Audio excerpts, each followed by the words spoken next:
Palabra y vida. Con el padre Manuel Horta, desde Sevilla.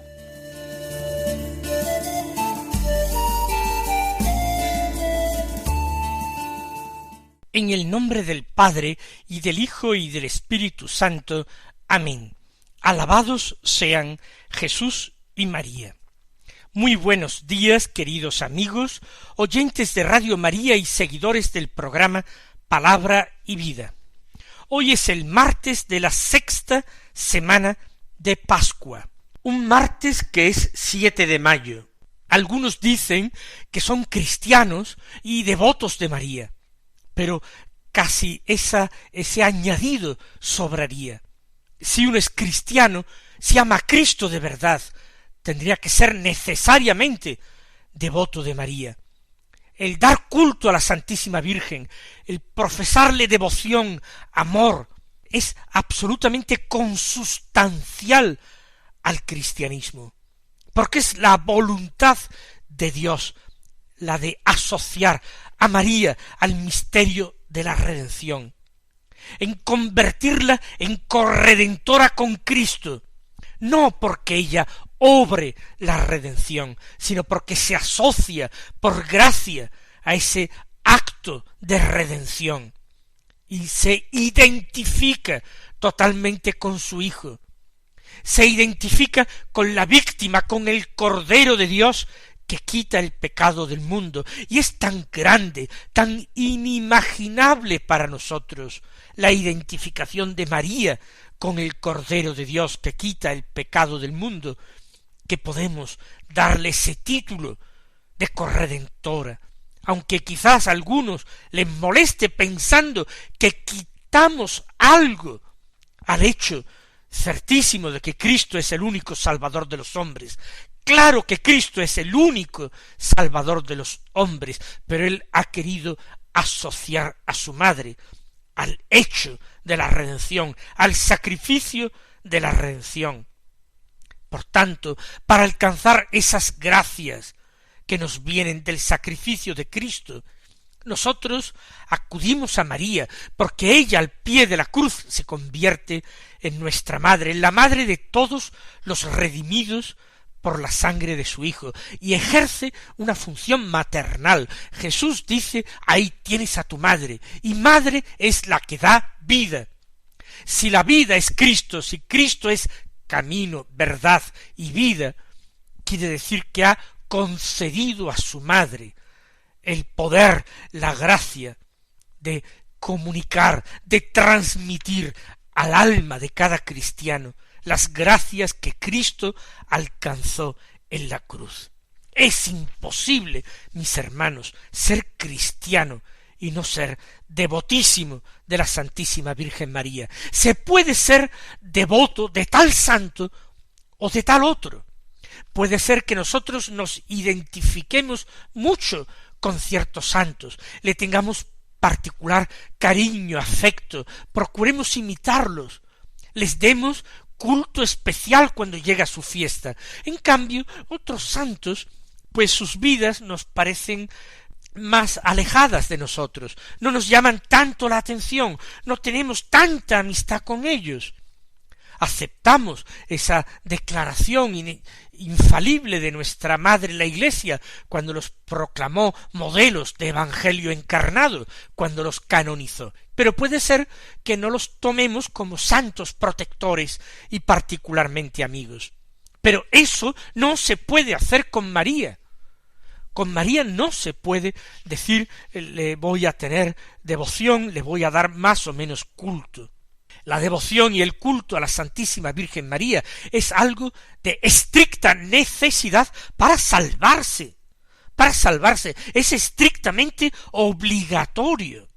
Quien, no digo rechaza a la Virgen, sino quien la ignora, quien no la toma como madre, como particular auxiliadora, ese está despreciando al Hijo, está negando el cauce a través del cual la sangre preciosísima de Cristo y su virtud salvadora llega a nosotros. Vamos, queridos hermanos, a redoblar nuestra oración a María, nuestro culto, aunque sea un culto interior, en espíritu y verdad, a María. Y para hacerlo, ¿qué mejor que, como ella, escuchar la palabra de Dios, meditarla en nuestro corazón y después, importantísimo, llevarla a la vida? Palabra y vida, y entre la palabra y la vida, María. El Evangelio que se proclama en la liturgia de la misa de este martes de la sexta semana de Pascua es de San Juan. Ayer habíamos comenzado ya el capítulo 16 del cuarto Evangelio. Hoy leemos de él los versículos 5 al 11, que dicen así: En aquel tiempo dijo Jesús a sus discípulos: Ahora me voy al que me envió, y ninguno de vosotros me pregunta: ¿a dónde vas? Sino que por haberos dicho esto, la tristeza os ha llenado el corazón. Sin embargo, os digo la verdad, os conviene que yo me vaya, porque si no me voy, no vendrá a vosotros el Paráclito. En cambio, si me voy, os lo enviaré. Y cuando venga, dejaré convicto al mundo acerca de un pecado, de una justicia y de una condena. De un pecado porque no creen en mí, de una justicia porque me voy al Padre y no me veréis, de una condena porque el príncipe de este mundo está condenado. El Evangelio que acabamos de escuchar no es precisamente un texto fácil de comprender. De hecho, distintos intérpretes y exegetas lo comentan a veces dándole distintas interpretaciones. Nosotros vamos a tratar de buscar una que nos sirva para la oración, porque de eso se trata en Palabra y Vida. Se trata de meditar en nuestro interior, pero se trata de meditar para convertir nuestra vida, para cambiar según los deseos de Dios, para evangelizar nuestro corazón. Recordemos el contexto de estas palabras que hemos escuchado en el Santo Evangelio. Jesús está despidiéndose de sus discípulos, de los apóstoles en concreto. Son las últimas enseñanzas que les va a dirigir de palabra. Posteriormente irán al huerto de Getsemaní, allí los apóstoles dormirán, Jesús será prendido por la turba que es enviada por el Sanedrín, y los apóstoles huyen, lo abandonan. Sólo Pedro y Juan los siguen a la casa del sumo pontífice. Juan entra en la casa porque es conocido del sumo sacerdote. Pedro queda en el patio y termina negando por 3 veces al Señor. El resto de los apóstoles está desaparecido.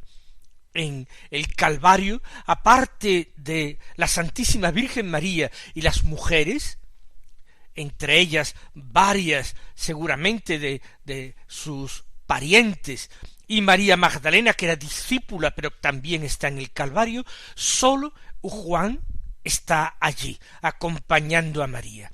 Solamente Juan.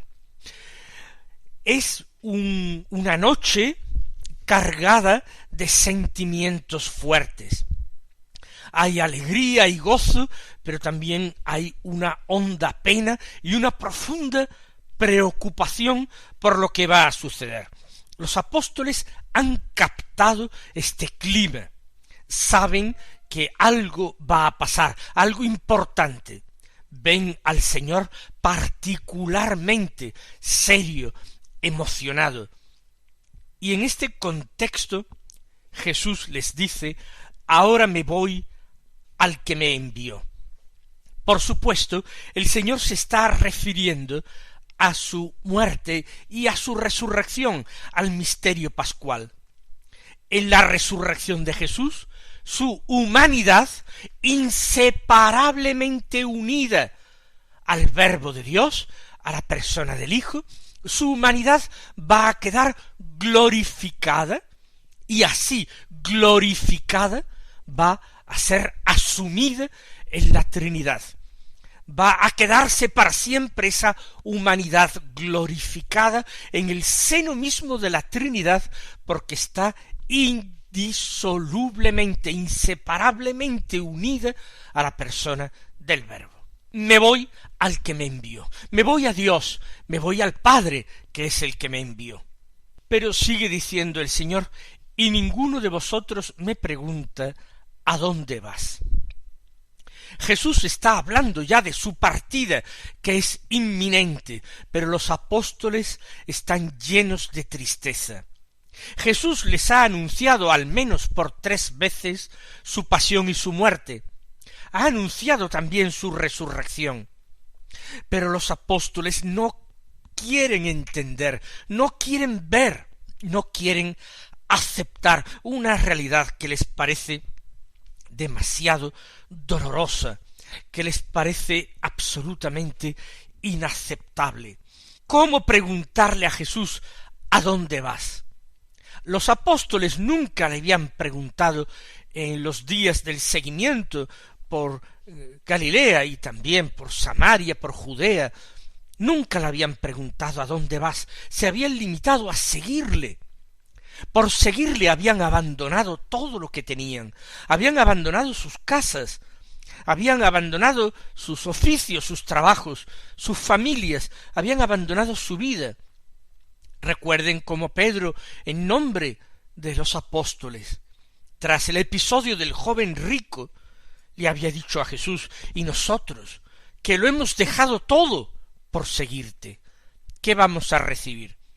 Y el Señor les había dicho, vosotros, los que por mí habéis dejado tantas cosas, tendréis 100 veces más, y además la vida eterna.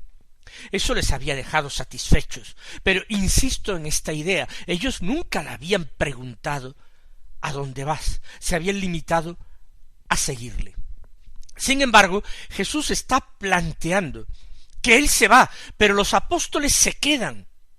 A donde yo voy ahora, tú no puedes seguirme, le había dicho a Pedro, me seguirás más tarde, pero ahora no puedes seguirme.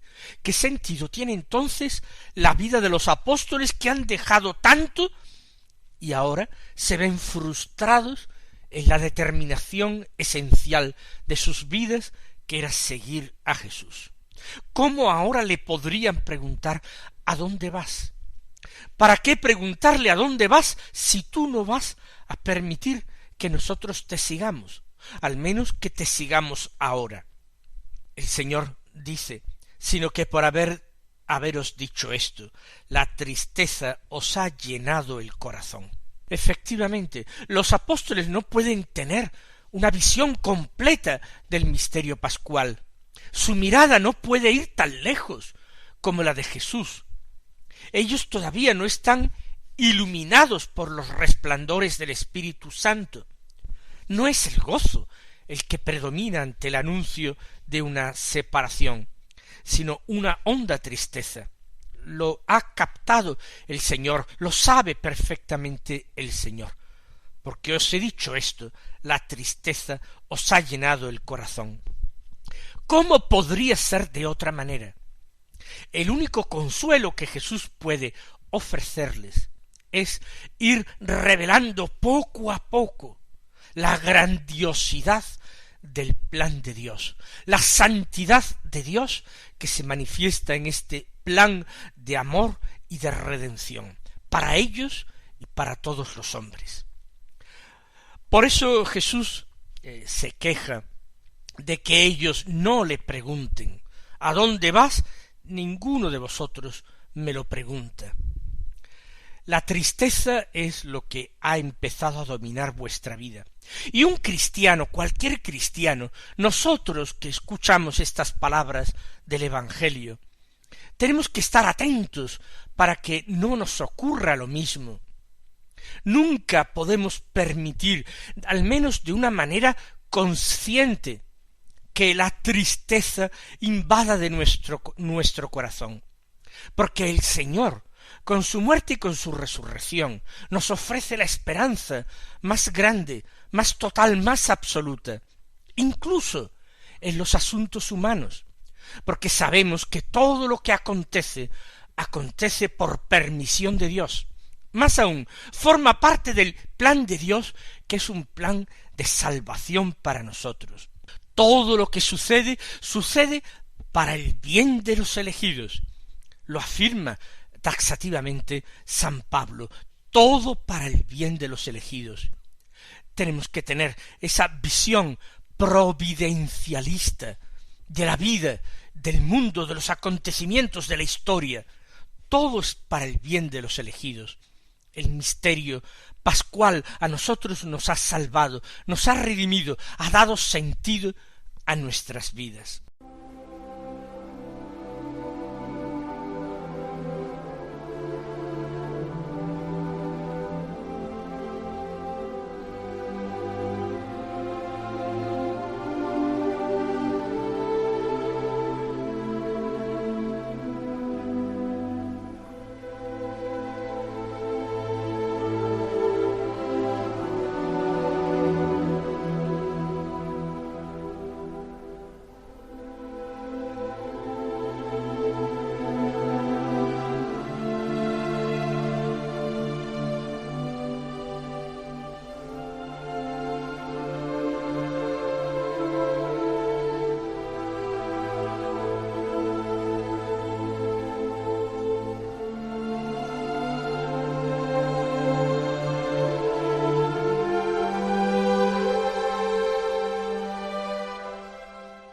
Continúa diciendo Jesús: sin embargo, os digo la verdad, os conviene que yo me vaya, porque si no me voy, no vendrá a vosotros el Paráclito. Esto que dice Jesús, tratando de explicar lo que ocurre a sus apóstoles, a ellos les resulta todavía más oscuro. ¿Cómo es posible que Jesús les diga: os conviene que yo me vaya, estando ellos tan tristes y tan desconcertados, encontrando que su vida queda vacía de sentido? ¿Qué habrán de hacer ahora? ¿Volver de nuevo a Galilea, pero solos, profundamente solos? ¿Qué habrán de hacer? ¿Volver a tomar las redes y las barcas? ¿Volver al mostrador de los impuestos, en el caso de Mateo? ¿Qué han de hacer? Os conviene que yo me vaya, dice Jesús, porque si no me voy, no vendrá a vosotros el Paráclito. Y el Paráclito, el defensor, que es el Espíritu Santo, es el Espíritu de la verdad, como escuchábamos nosotros en el Evangelio de ayer. Es el máximo don del Padre a los discípulos de Jesús, a los amigos de Jesús, a los que son amados ellos mismos por el Padre.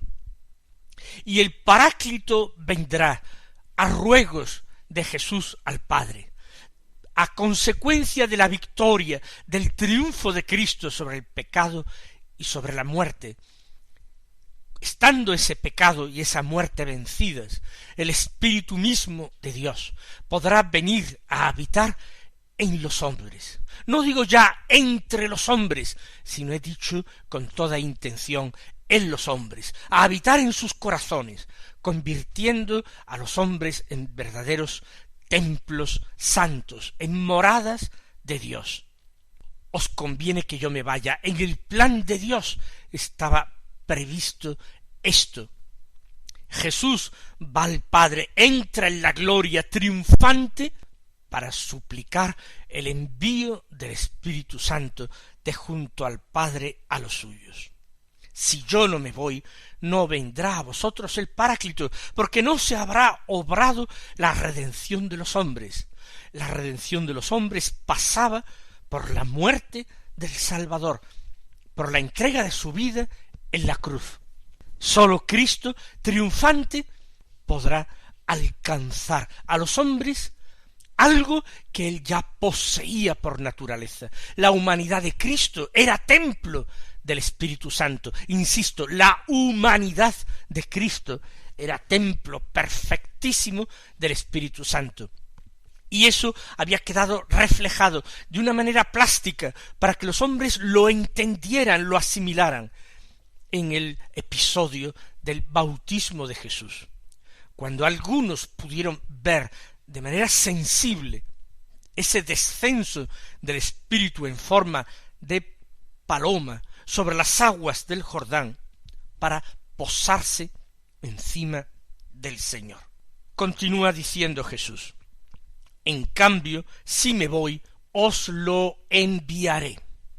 Jesús lo envía de junto al Padre, ese Espíritu Santo que procede del Padre y del Hijo, y que del Padre y del Hijo nos viene a nosotros. Si me voy, si consumo el plan de Dios, si cumplo perfectamente su voluntad. Y cuando venga, se refiere cuando venga el Espíritu Santo a vosotros, dejará convicto al mundo acerca de un pecado, de una justicia y de una condena. De un pecado porque no creen en mí, de una justicia porque me voy al Padre y no me veréis, de una condena porque el príncipe de este mundo está condenado. Son las últimas palabras y quizás las palabras más complicadas. El Espíritu es el Paráclito, por tanto el abogado. Un abogado defiende a su cliente, pero un abogado para defender a su cliente puede contraatacar contra falsas pruebas, contra atacantes de su cliente malintencionados. El Espíritu Santo, el que nos defiende a nosotros, nuestro abogado, va a arguir contra el mundo como esa esfera opuesta a Dios, como el principado del diablo, y va a dejarlo convicto al mundo, dice, de un pecado, de una justicia y de una condena. De un pecado porque no creen en mí. Ese es el pecado fundamental del mundo, que Dios envió a su Hijo y no creyeron. De una justicia, la justicia es la santidad de Dios. Han visto todo lo que ha ocurrido y cómo Jesús, acreditado por sus palabras y sus obras, ha resucitado de entre los muertos y ha subido al Padre. Y no me veréis. Y el mundo trata de cerrar los ojos a lo que no le conviene y, como no ven a Jesús, no reconocerle. De una condena. No se trata de la condena de los discípulos que han sido salvados por la sangre redentora. El que está condenado, como dice al final, es el príncipe de este mundo, y el Espíritu va a arguir con estas cosas. El pecado de increencia, la condena del diablo, y esa santidad de Dios que se ha manifestado en el misterio pascual y que el mundo no quiere reconocer porque no lo ve, porque no me veréis. Mis queridos hermanos, vamos a consolarnos con estas palabras. Que el Señor os colme de bendiciones y hasta mañana si Dios quiere.